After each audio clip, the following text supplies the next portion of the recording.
record on this. There you go. I'm going to admit everybody now.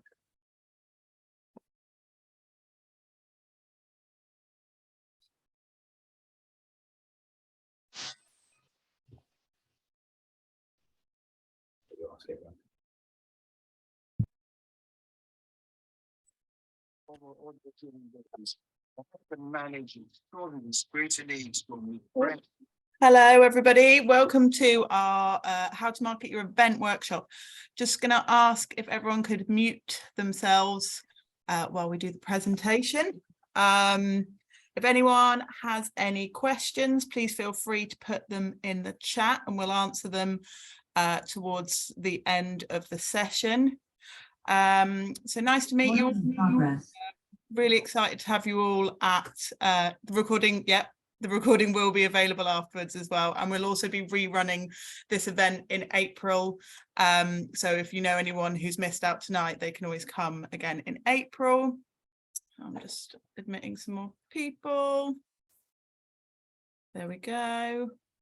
So yeah, we're really looking forward to having everybody take part in Brighton Fringe 2023. Hope you're looking forward to it as well. Tonight, you'll be hearing mostly from me. My name's Rhiannon. I'm the marketing manager at Brighton Fringe. And we've also got Maddie here, who is the participant marketing coordinator, who deals with a lot of your advertising. We're now approaching Deansgate Castlefield, where you can change the National Rail and free buses around the centre. Could you please mute yourself? That would be great. It's where I used to live. I used to work right by Deansgate Station.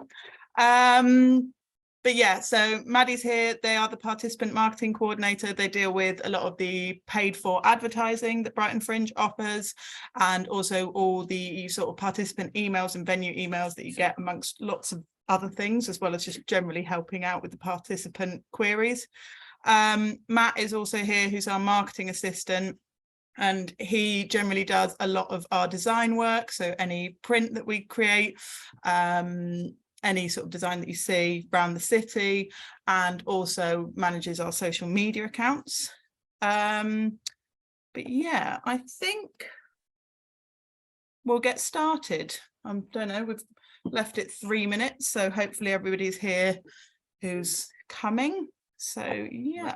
Moi je vois, mais je sais pas si on m'entend pas. Oh, sorry, was that someone asking a question, or was that someone unmuted?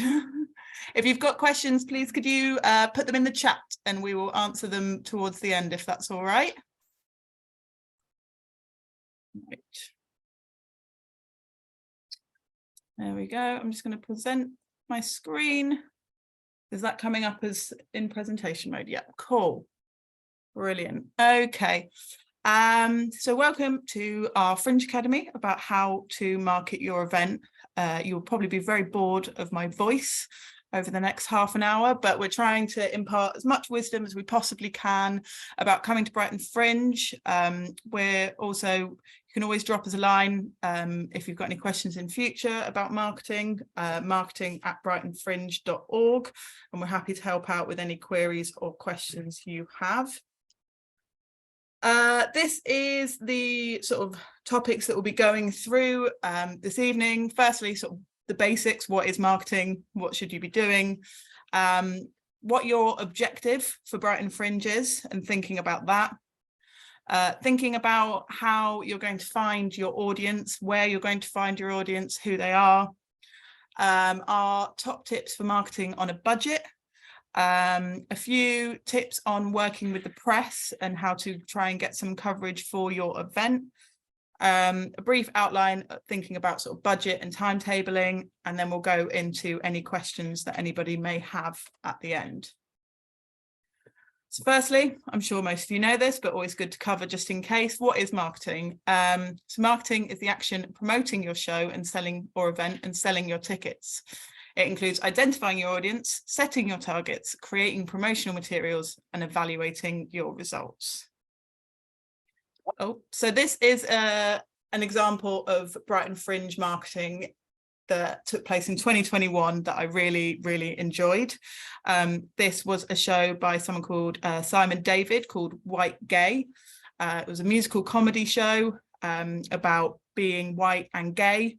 And yeah, it was really brilliant. He made lots of videos and did lots of sort of promotion on social media that I think really communicated the humour of his show.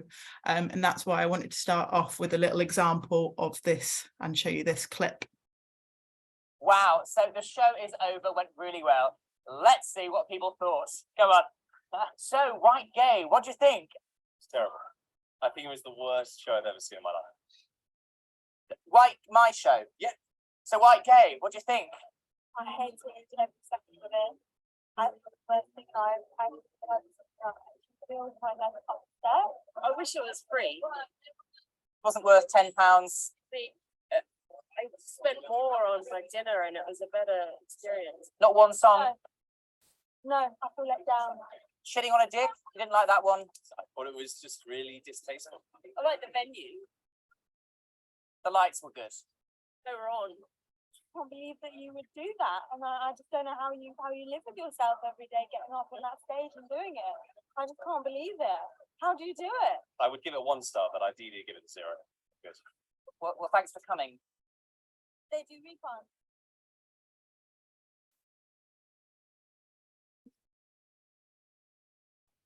So yeah, I thought that was excellent. It was advertising his extra show dates. I thought it sort of encapsulated the humour specifically to his show. You know, obviously that wouldn't necessarily work for everybody, but I thought it really targeted his sort of key audience and people who would be interested in that type of humour. So the first thing that I wanted to talk about is your objective for taking part in Brighton Fringe. I really advise limiting yourself to either sort of 1 or 2 objectives that you want to achieve at Brighton Fringe. You know, obviously your objective might not be on this list. You might have your own objective, but this is just me thinking about what people's objectives might be. Whether it's sort of having bums on seats and sharing your art with an audience, doing it for a bucket list experience, just to say that you've done it and you've achieved something, whether you're trying to gain exposure, whether you're trying to sort of break even or make a profit on your event, whether you're trying to increase touring opportunities, gain reviews and write-ups, win awards, or just expand your network and meet other sort of like-minded people in the same industry as you. The reason I say to pick 1 or 2 is because I think, you know, most of us are operating on limited time, limited budgets, you know, all of these things that we won't necessarily be able to achieve all of these things at once. So I think it's really important to pick 1 or 2, think about what it is you really want to get out of this experience, and then you can sort of build your marketing plan around that. When you have decided on your objectives, I think it's really, really great to set some sort of targets. The one that we use internally is called sort of SMART objectives. So we want your objectives to be specific, measured, achievable, realistic, and timetables. So it's all well and good saying, you know, I just want bums and seats and to share my art, but then what is your target? What I've suggested here, that would be a SMART objective would be, I want to sell to at least 50% capacity during my run. It's achievable. If you know, it's doable. You can build a timetable around that target. And yeah, it's very realistic as well. So that's just something to start thinking about regarding your event. I also would suggest a bit more homework. I'm sure plenty of you who have worked before in office jobs and various other sort of industries would have done a SWOT analysis. Always find this really helpful. It's about identifying your strengths, your weaknesses, your opportunities, and your threats. And basically, what I would suggest is building your marketing plan around how you're going to sort of suppress your weaknesses and your threats, and how you're going to sort of exaggerate your strengths and your opportunities while making a sort of a marketing plan. This is one that I've just done for Brighton Fringe, just to sort of demonstrate what kind of things we're talking about. So our strengths would be that we're England's largest arts festival. We're largely economically accessible with an average ticket price of £9.43. Our weaknesses would be that, you know, we have a very small team and we have a reliance on funding and sponsors to make sure that the festival happens each year. Just admit someone. Our opportunities this year, for example, would be that we've got a new venue coming to Brighton Fringe. Obviously, May is a really exciting time to be in Brighton, and we have a big tourist influx because of lots of different festivals taking place. And how can we maximise on that? Sort of my job is to build partnerships with those people, sort of tap into their marketing audience so that we can share that audience and get our message across to as many people as possible. And then Brighton Fringe's threats are sort of things like the lack of regular funding, and a big threat that will also be affecting you and your event this year is the fact that we're in a cost of living crisis. So to really think about, you know, your ticket price points, that may affect, you know, what your prices may look like to encourage people to come and spend that extra bit of money on coming to your event. Next, I wanted everyone to start thinking about how you're going to find your audience. So these are the 4 categories that I would sort of look at to sort of discover who I'm going to be targeting my marketing at. So what life stage are they at? Where are they in their career? Are they in education? Do they have children? Are you looking for students? Are you looking for young professionals? Are you looking for people who are a bit older and have a bit of disposable income? You know, what kind of life stage are people at? And then their demographics, you know, have they had previous arts exposure? Have they had opportunities to participate in the arts? Do they feel that the arts is for them? So it's really important to think about that. Your attitudes, values and behaviours. Are these people who share your attitudes, values and behaviours? You know, if you've made an event and you have a subject, you know, you're probably looking for people who are like-minded to you. And also geographical location is really important to consider, especially when it comes to things like children and family events. Where in Brighton do children, like people with young children and families, live? You know, so targeting those areas. Or, you know, is your show sort of stand-up aimed at young people, or a cabaret show aimed at young people? Perhaps you'd go more sort of into the Lewis Road area where lots of students live. Or perhaps your show is a bit more expensive. It's a serious theatre space and you're looking for people, with that disposable income. Perhaps you'd move over to sort of areas in Hove, or areas, you know, in an area in Brighton that they call the Golden Triangle, up around near Preston Park, where those people might be living. So that's another thing to think about with your audience. Then you'll need to decide how you're going to target your audience. Are you going to try and go broad, try and sort of get as many people's eyes on your event and your marketing as possible? So, you know, are you going to talk to sort of the local newspaper and, you know, invest some money in taking out an advert there? Are you going to, you know, how are you going to get that message broadly in front of as many people as possible? Or are you going to take a more targeted approach? Are you going to use sponsored ads honed in on a certain part of Brighton? Are you going to, we offer things like our genre Solus, where we contact previous ticket buyers of that genre about your event. So that's another example of something that's a bit more targeted. Obviously, both of these things have pros and cons. So the pros to the broad approach means that you have wider mass appeal, you have brand visibility, and it can help you seem sort of larger, maybe perhaps even more professional, or you know, like a bigger organization than you already are. And targeted, the pros for that are that you have a much higher rate of engagement, it's easier to track.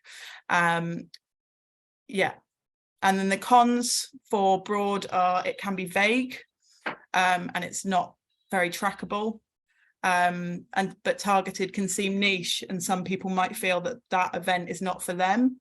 And there's obviously a lot more legwork needed to try and find that sort of strict audience that you're looking for. So the final thing I'd like you to sort of consider with your event is defining your event. So you think about your vision. So that's like your who, what, when, and why. Why should people come to your show? Who is it about? Who are you? Where is it? Think about your target audience and try to limit it. You know, often people will say it's a comedy show for people who like comedy. You know, what I really want you to think about is what age are those people? What kind of things do they believe in? Where do they live? Sort of make it a lot more niche than, you know, it's just for people who like comedy. And then finally, think about your pricing and does this suit your target audience? Obviously, if you're going for sort of a slightly more highbrow event, which is aimed at people with a larger disposable income, your pricing can be slightly higher. But obviously, if you're putting on a work in progress comedy show, for example, you want to be looking at the sort of lower end of the scale. We also offer pay what you want ticketing, which is where the minimum is set by the performer, and it goes up to a maximum of £30 per ticket. So that is a great option for sort of lower price ticket show, but then those people with a sort of more disposable income may sort of pay slightly more. Just want to give a brief overview of Brighton Fringe Marketing this year. This year we are not doing a brochure or an app. This is due to sort of financial pressures that we're facing.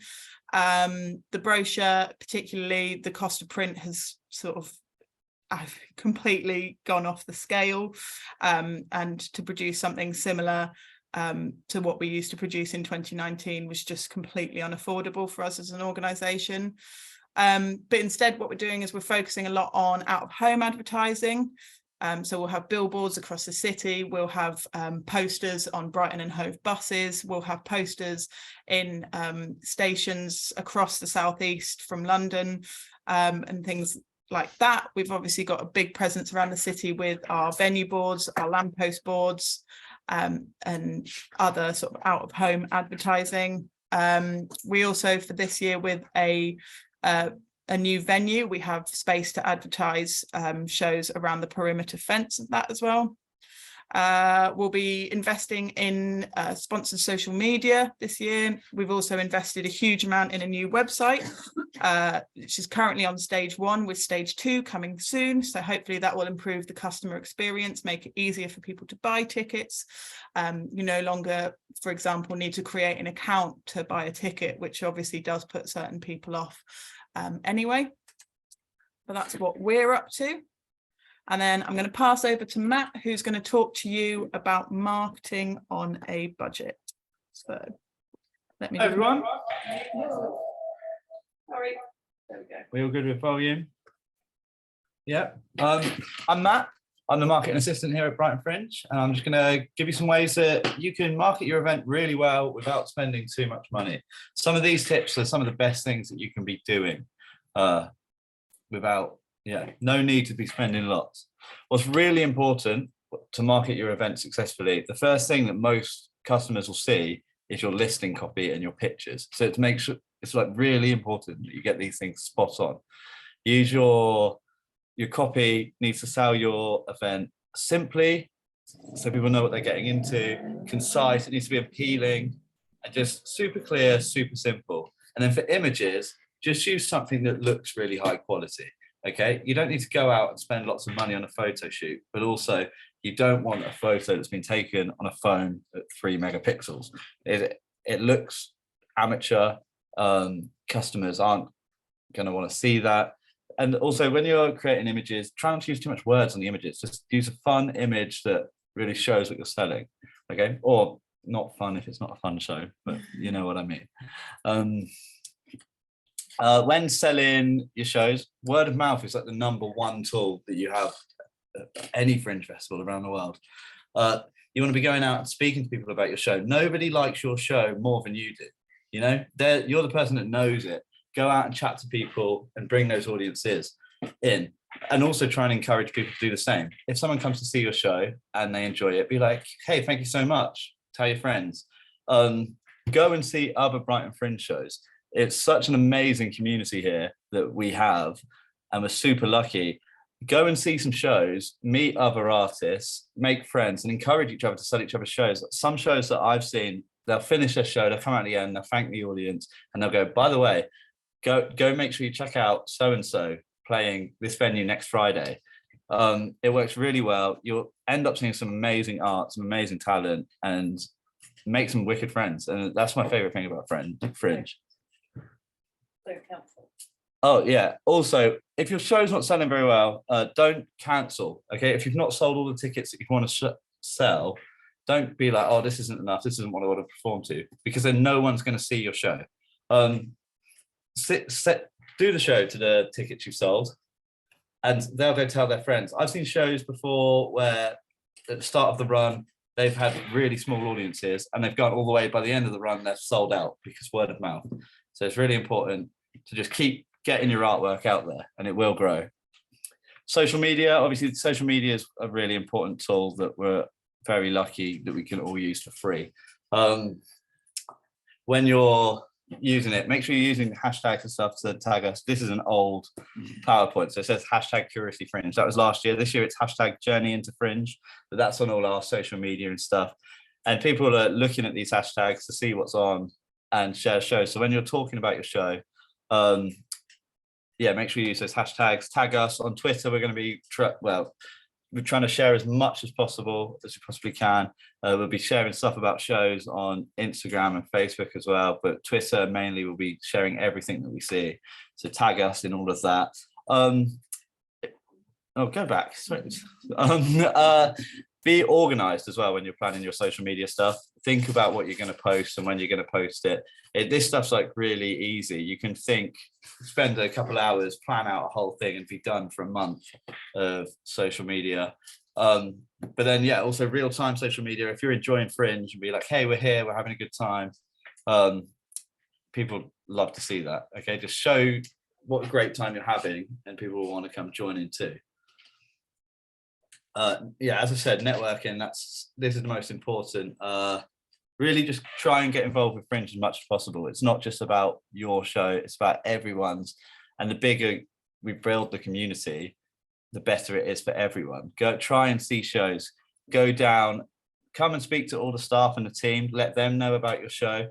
It's the box office, that's another really important one. If you go chat to box office staff, I know from when I've worked at box office and we get asked all the time, what's your recommendations? What should I see? We don't know if you haven't come and spoken to us. Come and sell your show to us. Be like, I'm doing this over the next few days. It would really mean the world if you could sell it for us. And just be really nice to all the staff and all other people and just network. And you'll do really well. I promise you. There's lots of different ticket offers you can do as well. Mainly, we've got a thing called Friends of Fringe, where people pay amount each year, and then we offer them 2-for-1 tickets to certain shows. If you sign up to that, you're more likely to sell some tickets. We also do pay what you want, which helps lower income people come and support your art. So maybe they don't have enough to spend the full price of a ticket, but want to come see shows and see art and support art. That really helps. And there's all sorts of promo codes and ticket offers you can do. And again, for large groups, you can push it so you sell more tickets. People love an offer.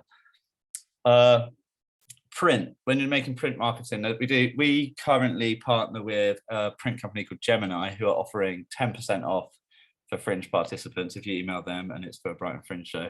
But what's really important if you're doing flyering and print marketing is that Brighton Council require you to have a flyering license, which a lot of people obviously don't have the money for.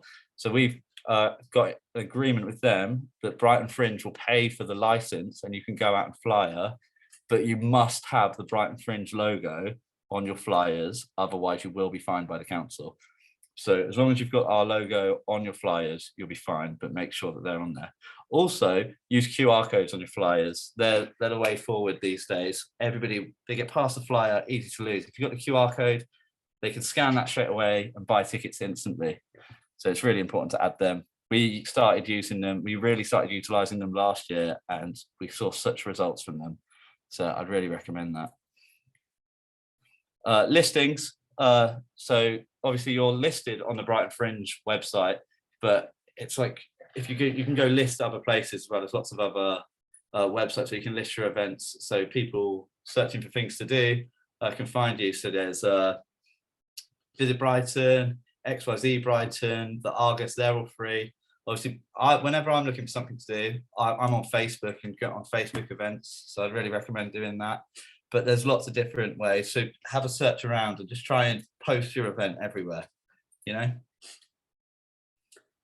And elevator pitch, this is really important. This is doing such a short snippet of your show to little audiences to try and encourage them to come to your show, so that we do things like Fringe City and the family picnic. We're finalizing the details for them right now. But that's where you come and you can, if it's relevant to you, you can come put on 5 minutes of your show and try and attract an audience to then sell tickets to them to come see the whole thing. So you come and you do a little 5 minutes freebie, we create audiences, and then you can sell to them. There's also things like Pick of the Fringe events, which Laughing Horse do one. There's lots of different companies that will do Pick of the Fringe, which again, people come do 5-10 minutes of their shows, and with the aim of selling it. And again, with mixed build lineups. So that's really something you should look into. If you've got any questions on these as well, you can email them and we can send you a list of people that are doing these. Anyway, thank you guys. I'm going to pass back to Rhiannon. And that was all my tips on marketing on a budget. There we go. Hello. So the next section is just going to be a brief overview of working with the press.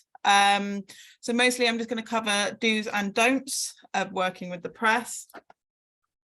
So with the press, obviously everybody wants a reviewer or a member of the press to attend their Brighton Fringe event, whether it's to sort of gain reviews for a future tour or for future fringes, or it's just to use on future publicity material, or it's just that you want to know what a member of the press thinks about your event.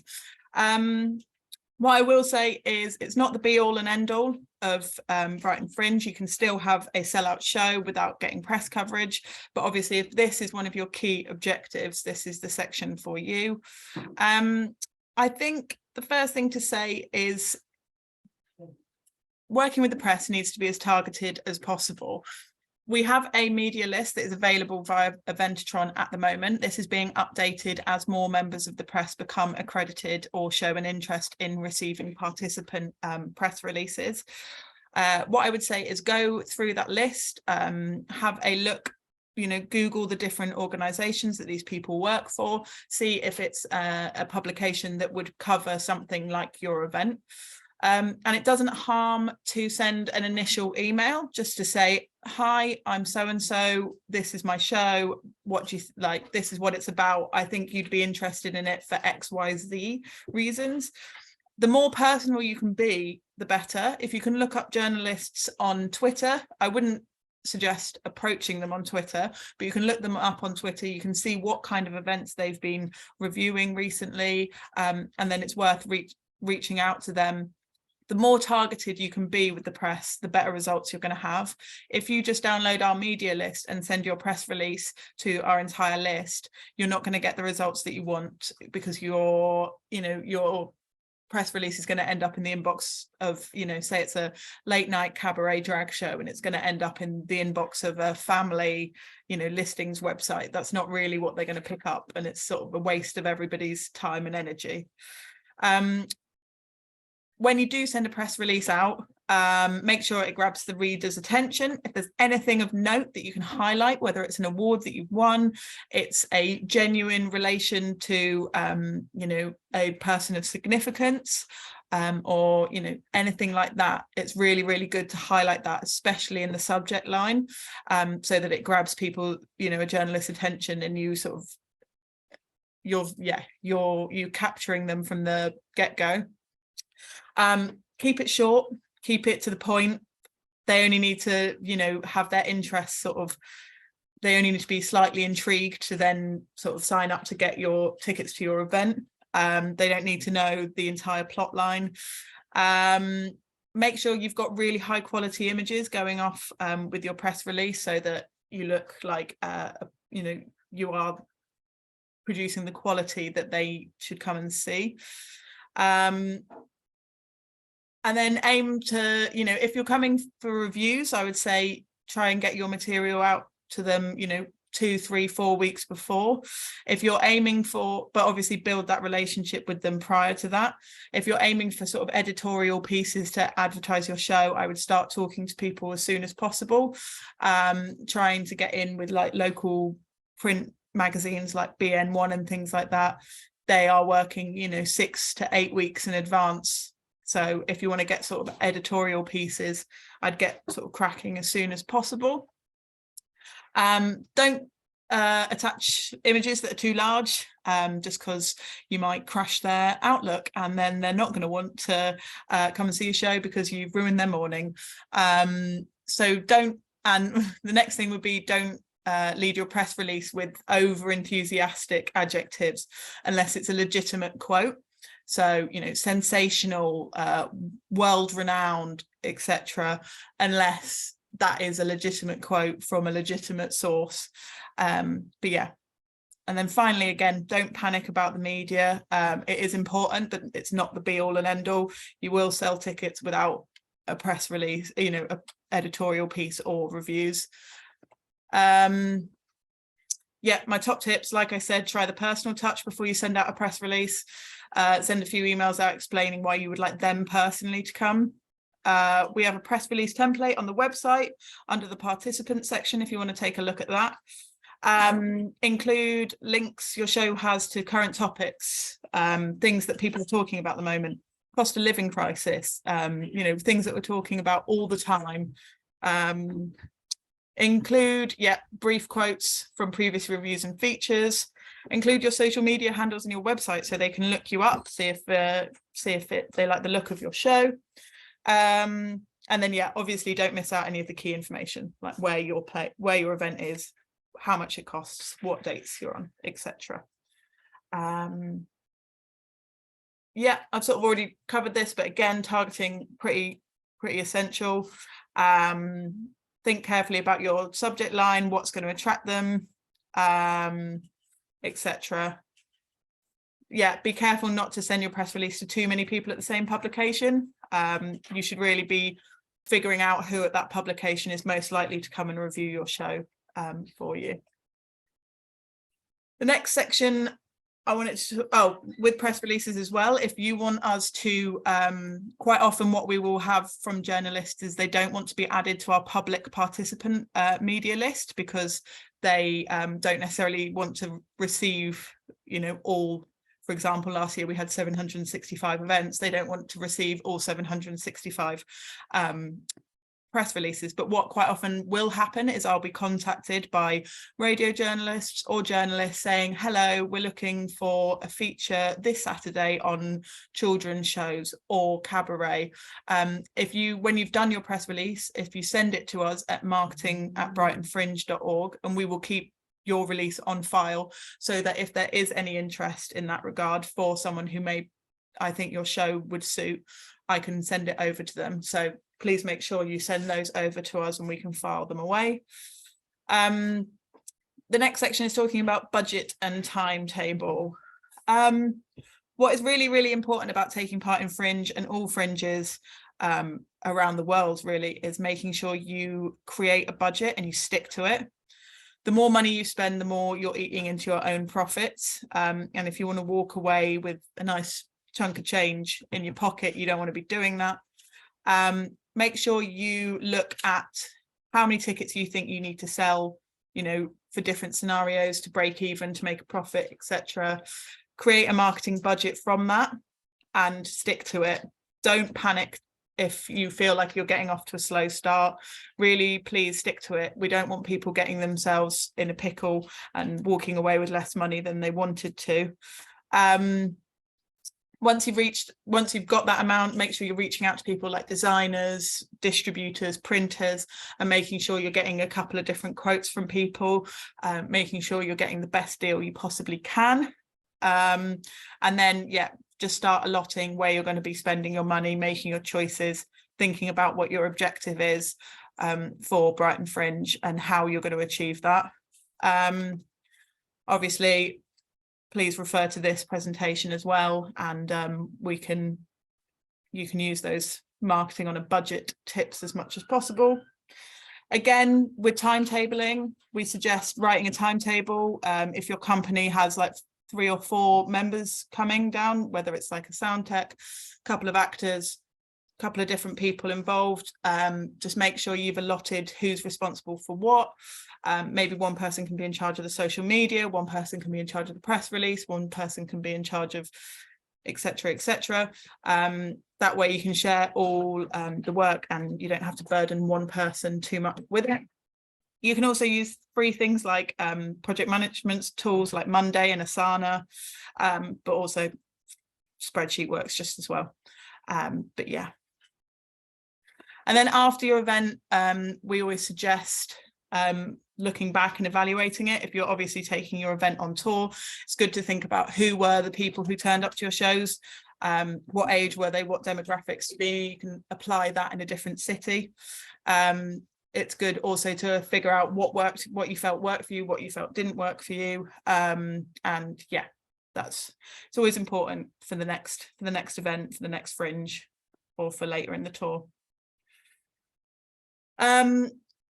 Finally, just a bit of a word about advertising. We administer sort of loads of different advertising as Brighton Fringe. It does cost an additional, it is an additional charge, but we have things as cheap as £15 and it goes up to about £180. These cover different things from poster displays to lamppost boards that are across the city, to online advertisements. So we have advert space available on our website. We also have things so you can be included in our newsletters that go out to our database. Database has about 17,000 subscribers. So we do things like newsletter mentions, which is the cheapest option. So you'll be listed alongside 2 or 3 other events for that week. We also do solus emails, which are a lot more expensive, that go out to the whole database. And we also do genre specific soluses, which are more targeted sort of for your genre, previous ticket buyers of your genre. Like Matt mentioned earlier, we have a partnership with Gemini Print. They offer a 10% discount to Brighton Fringe participants. They are also putting together an additional pack for me at the moment with higher discounts than 10% on different items. So once we've got that in the next few weeks, we'll be emailing that out. As a participant, you will be automatically enrolled onto our participant emails. Please make sure you check them out. We have lots of important information on those. So things about deadlines, insurance and all those boring things. And then also we, update you a lot with marketing things that are going on, logos, footers, advertising, all that kind of stuff. So please make sure you're looking at those. Also on our website, we've had a redesign of our website. We've tried to make it a lot clearer for where different people need to go, because obviously our website is used for ticket buyers, it's used for participants, it's used for venue managers, it's used for the press, etc. So it's got to serve a lot of different audiences.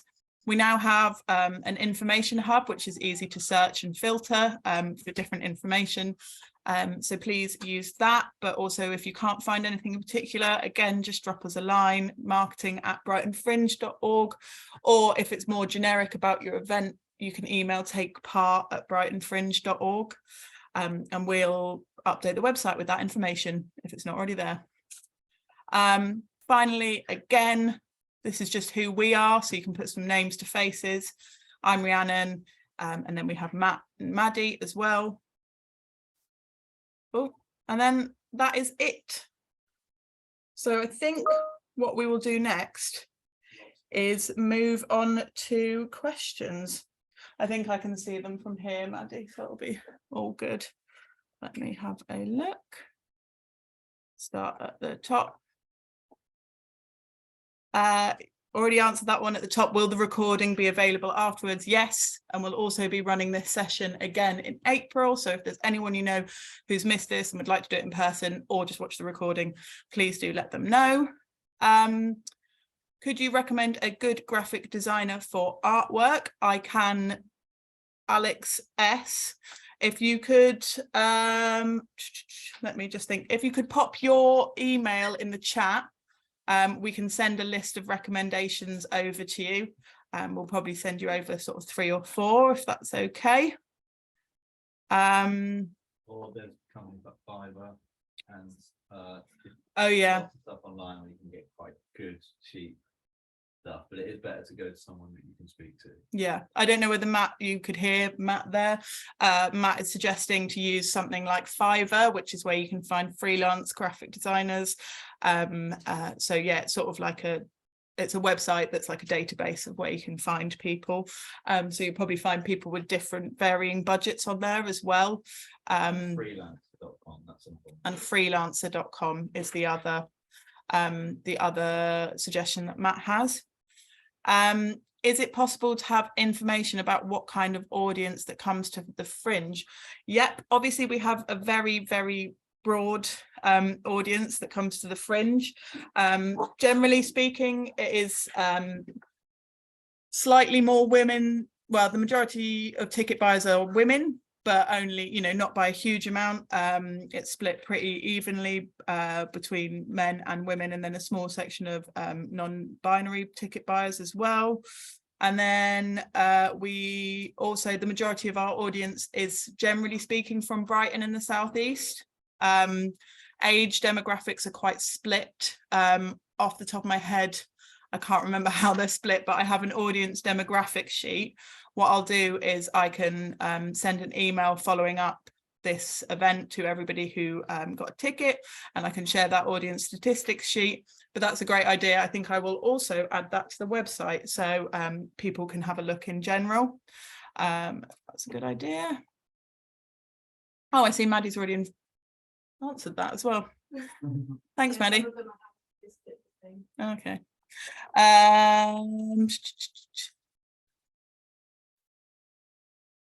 So sorry, I'm just so how can acts take part in Pick of the Fringe events? So we only run Fringe City, which is sort of a showcase event. So there will be a section, once we've decided how we're operating it this year, there will be a section on your Eventitron application to fill out and express your interest, and we will book you from there. Keep an eye on your emails because we will announce when we're sort of starting to take applications for that. It will run every weekend during Fringe, so there's plenty of space for everybody if you're interested. Other Pick in the Fringes are run by other promoters, so again we can get you, I can email over a list of different events that we have in the Fringe. So like Matt said, Laughing Horse run one, and off the top of my head there's another one called Best of the Fest, I think. And then in Brighton in general, especially if you are a comedy act, there are lots of mixed bill Brightons that take place in Brighton all the time, so it might be worth joining something like Brighton Comedy Folk. You know, there's events in Brighton, just off the top of my head, there's like Cost of Living Comedy is one that's across the road from us. Bunch of Fives is another one. So there's loads and loads and loads of mixed bill lineups there. Fun? Oh yeah, we'll also, this year we're going to have Fringe City busking spots in different parts of the city. So little busking spot for Fringe acts to come and perform on. They're going to be, you know, self-managed. It's just people hopefully all behaving themselves and taking turns, but there'll be spots for people to go and perform out to the general public. But then we will have another setup with, you know, on stage with microphones and speakers, as well as the busking spots. Can you advise on how many posters and flyers to get printed if you only have one show date? I think that was supposed, yeah. Really depends on your budget. I think it's really about what you can afford and how many flyers you think you're going to be able to either pay to have distributed professionally, or whether you're going to do it yourself. Flyering is a tough gig.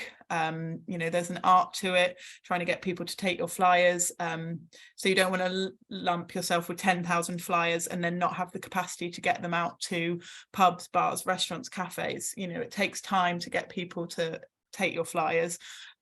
So I really would say that's more of a budget question than like a certain amount. Oh, Matt's jumping in. I would also say that you don't necessarily, if you're just going to spend a day flyering, you don't necessarily need a flyer. I've seen lots of people like print one big poster board like this and just walk around a bit and say, hey, this is my show, buy tickets, because not everyone's going to keep your flyer and look at it. So if you've got one show, this could be really effective. And you just walk around and you go, hey, I'm doing this, come to a show, scan a QR code, buy a ticket right now. If you don't want to spend and hand stuff out. Obviously flyers are great as well if you've got the budget for that. And these aren't too cheap, but they might be much cheaper than printing lots of flyers with one day on them. So that's just a recommendation that you could do. Cool. And then Alexander Millington, you can't see it on Adventuretron. I know that we've got a one-to-one booked in, so I think it might just show you where it is during our one-to-one. Otherwise, I will get some instructions up on the website of where to find it more specifically. Oh, Maddie sent a screenshot, so Maddie wins the race again. Yeah, but then we'll upload that screenshot as well so that people can book for other people on the website. There you go. You've done your screenshot. Are there any specialized media professionals in the field of music and or films? Yes, there are. I will have to double check our participant marketing list and see who we've got on there. But again, this is something where it would be really great if you could send me your press release. Because again, we get approached for sort of targeted things like that. And if you're in sort of one of the categories that we don't have as many events for at Brighton Fringe, we don't have as many films, it's not one of our bigger categories. So it'd be really great if you could send me your press release and then we can pass it on to anybody who is interested in covering that niche. But yep, Alex, I've got your email. And then, yep, we've got the other email for the graphic designers. And there you go. Yeah, Zoe's top tip for how to make a poster. Also, things like Canva are really easy. I made this presentation on Canva and I'm no graphic designer, as Matt knows. But, there's templates and things that, you can just put something together that is quite handy, change the font, change the colors. And Canva is free as well. There are certain points things you have to pay for, but it is also free. But yes, Jerry can also send you the list of graphic designers. And then Hello Print as a top tip for flyers and posters. Also Solo Press, I've used quite a lot in the past when we've had an urgent need for flyers or posters. They do next day delivery, and they are pretty cheap. So they are also a good company to use. Is print marketing worthwhile if you can afford to do a small amount of it? If you're not based in Brighton, is it worth flyering over your show period? If so, where is best? I'd say, yeah, print flyering, a small amount is absolutely fine. I think it is worth it because we have big outdoor venue sites like Spiegel Tent. So Spiegel Tent might not necessarily let you flyer on their in their site if your show is not taking place there, but the perimeter around, it's a really good place. There's lots of people heading to shows already. We also have a new venue called Caravanserai that Brighton Fringe is involved in bringing to the Fringe, and one of the things we've organised there is that anyone on that can flyer on that site, so it doesn't matter whether you're performing there or not. There will also be a poster wall there, so you can put a poster up there whether you're performing there or not. And then generally speaking, out and about in the city, New Road is a really big area that Brighton Fringe participants tend to flyer on. That's also where we're going to be having our busking spots. So yeah, and there'll be a lot of activity around there, and Bond Street and the lanes in general. But again, with flyering, it depends what your show is about, where you flyer, because if you're looking for sort of young professional people, sort of mix of everyone, families, everyone, you might want to go flyering the lanes. If you're looking for children and family, for example, you might want to go and look at the pier and do a bit of flyering at the pier. So yeah, there's different areas. So again, if you can always drop us an email, marketing@brightonfringe.org, and if you tell us which show is yours, we can sort of advise on what areas we think would be best for you. Did you want to say something? No, No. Okay. Put your camera on. So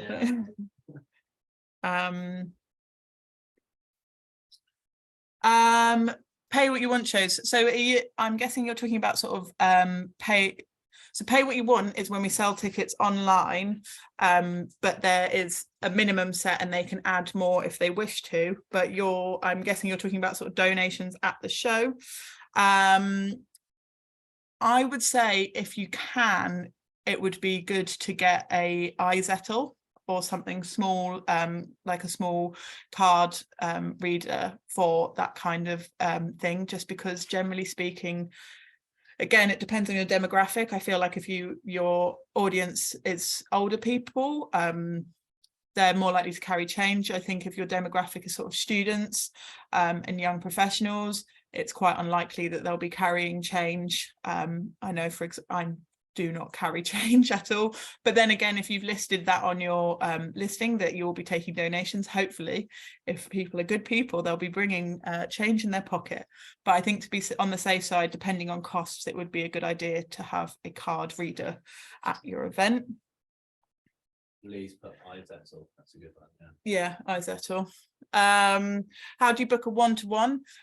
So we had few dates of one-to-ones available. They are listed on the Fringe Academy page on our website. Unfortunately, these are all booked up, so we're doing sort of, I think, like 12 one-to-ones over the next couple of days. But again, in April, we will be doing more one-to-ones after we run this session again. So if you just keep your eye on the Fringe Academy page and you keep your eye on your emails, we'll be announcing on there when we release them. So that would be great. How is show copy different to a press release? So I would say your show copy, I mean, it's a similar skill. You want to entice people, you want to get people in, but your press release is going to be slightly more substantial. You know, your show copy shouldn't be more than, you know, a few hundred words, whereas your press release probably be about one page of an A4, one side of an A4. So your press release definitely is expanding on things that you've said in your show copy, but your show copy, for example, might be written in the style of the main character at your of your event, and using their humor, etc. Whereas I would advise against doing that for a press release. You would keep a press release more formal, but still enticing to the reader. Sorry, I'm just... Okay, brilliant. Okay, so Thierry, I'm just reading your response. I will get a list to you of media people who will be covering that kind of thing as well. I can get your, I feel, I'll look up your event on Eventron, or if you just drop your email in, we can get a list over to you. That would be great. Do you suggest different posters / flyers for each venue? No. Does that mean that you're performing at multiple venues, or do you mean Yes, you're performing at multiple venues. I wouldn't. I would just have your different venues listed with your different dates on there, because if you only list one venue on one, it's a waste of money. Also, someone might not be able to come on one day, like when you're handing out the flyer for... Are you unmuted? I don't think you're unmuted. Yeah. If you create two different lots of flyers and you hand it to someone and they can't come to that date because they've got other engagements, they're not going to know about your other date at your other venue. Put all your dates and all your venues on one flyer. Not too much writing, but you can just put the dates with a QR code and people can find out where it is. But definitely do not make different leaflets. Waste of money, waste of time. Just make it simple. Okay. And does it make sense to only use that one QR code rather than listing all the dates? What I would suggest is your QR code, you can like you could put your QR code to a link tree. So, and then you could have like, I'm like performing the Walrus this date, and then you have underneath Carolina Brunswick this date, you know what I mean? So then they can see the two options. So one QR code, but then it goes to a place where they click which date they're interested in, and then it goes to the Brighton Fringe website, is what I would suggest personally. Thank you. So, and then you've also asked, is a card reader suggested for pay what you want and people who do not have UK bank accounts? So is Mustafa, is your show, is it donations as well when you're there, or is it pay what you want beforehand? Pay what you want beforehand. Okay, well, I would say if you wanted to take donations as well there, I would just offer cash, because if you've already taken your ticket money through the pay what you want, but you wanted to take donations, I wouldn't bother with setting up a iZettle and all of that as well, because it'd probably be a bit complicated. There might be walk-ins, right? Yes, but you will be able to do that up until 15 minutes after the start time on the Brighton website.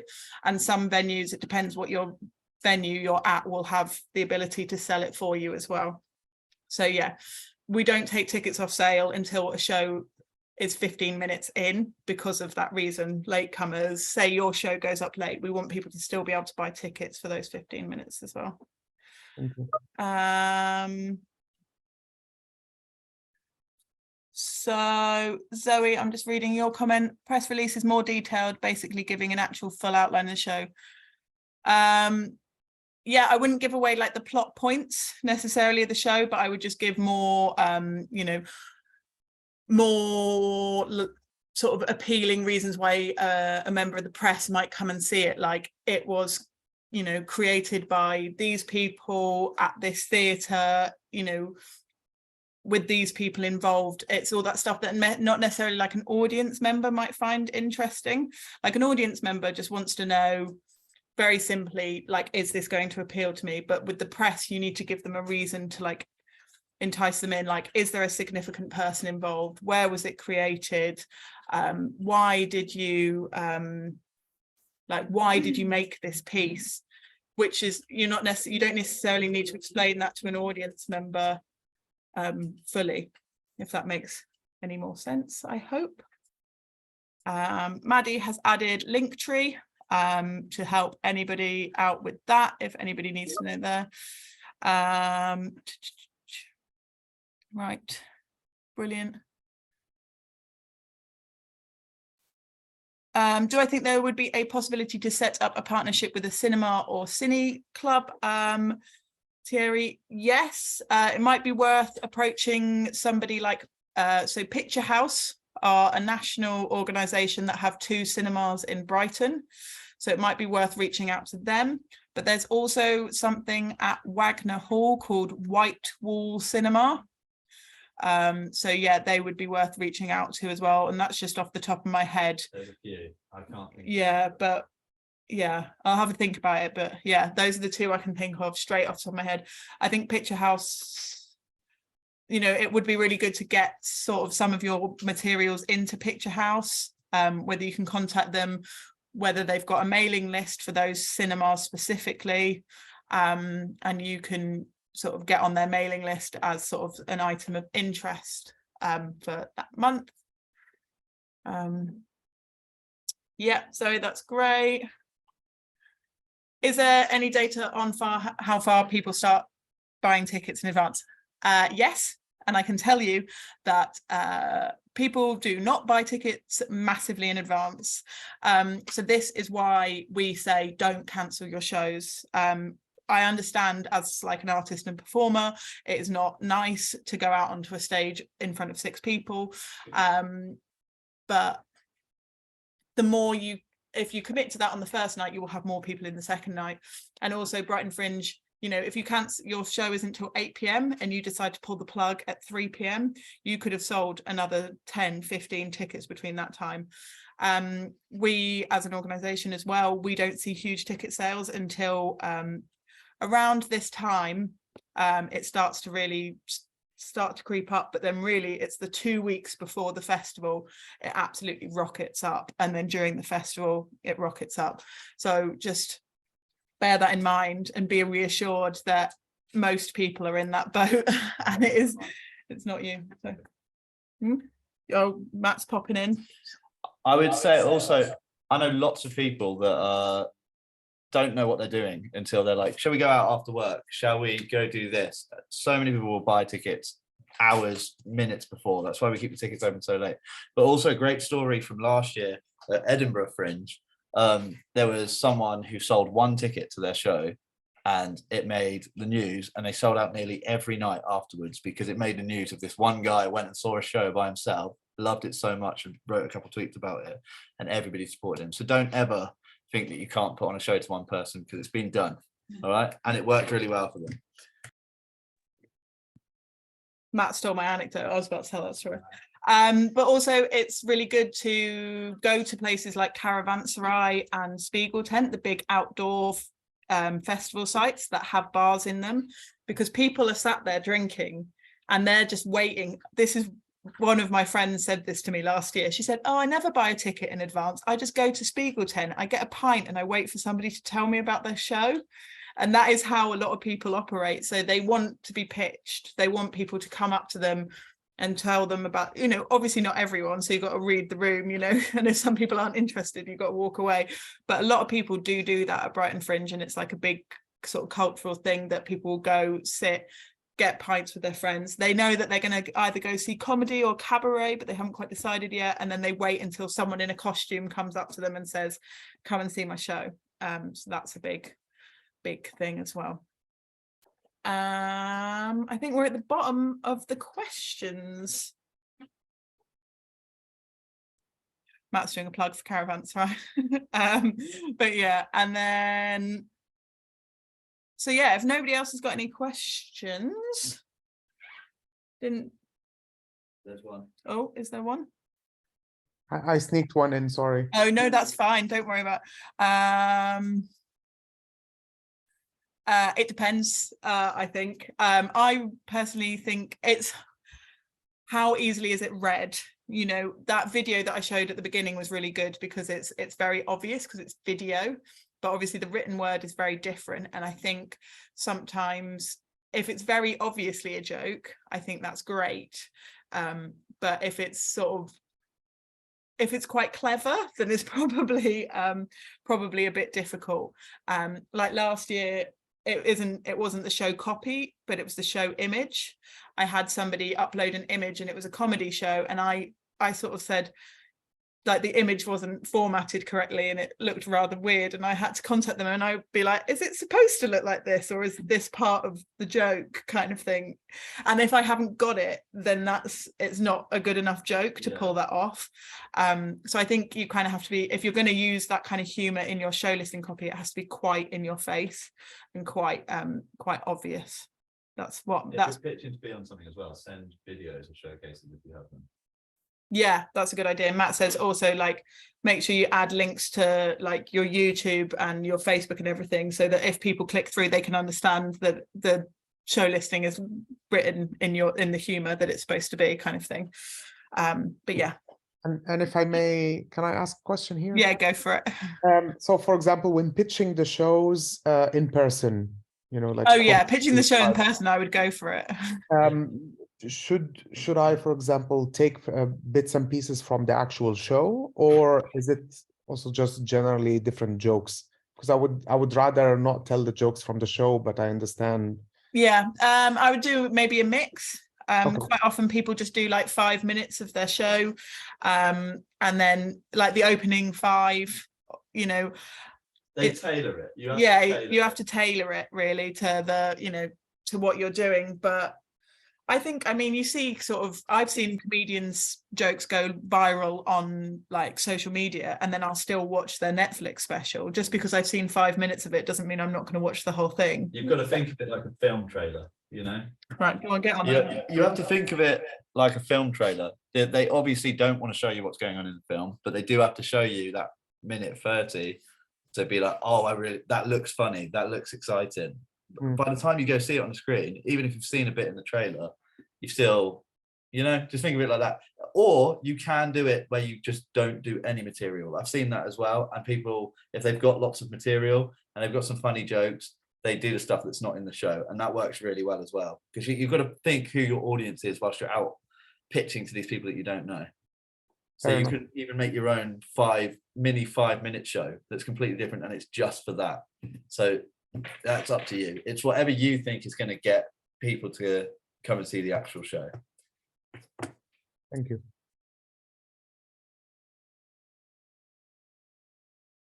Right. Cool. Well, I think we might leave it there then. We will upload this video onto the website if anyone wants to rewatch anything. And like we've said about 5 times, please feel free to email us any queries. We're a small but perfectly formed team, and we'll try and get back to you as soon as we can. We try and respond to everything within a couple of days. Obviously it gets slightly more hectic towards the festival, but yeah, we'll try our best. And yeah, please keep an eye on your emails from Brighton Fringe.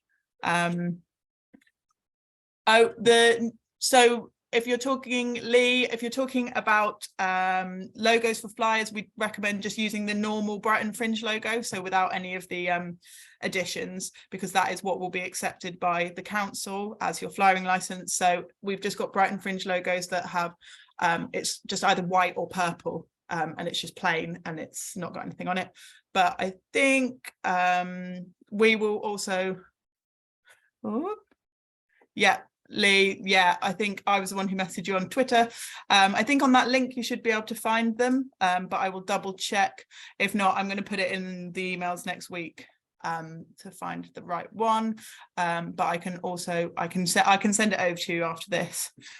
So yeah, we can do that. Just double checking I haven't missed anything.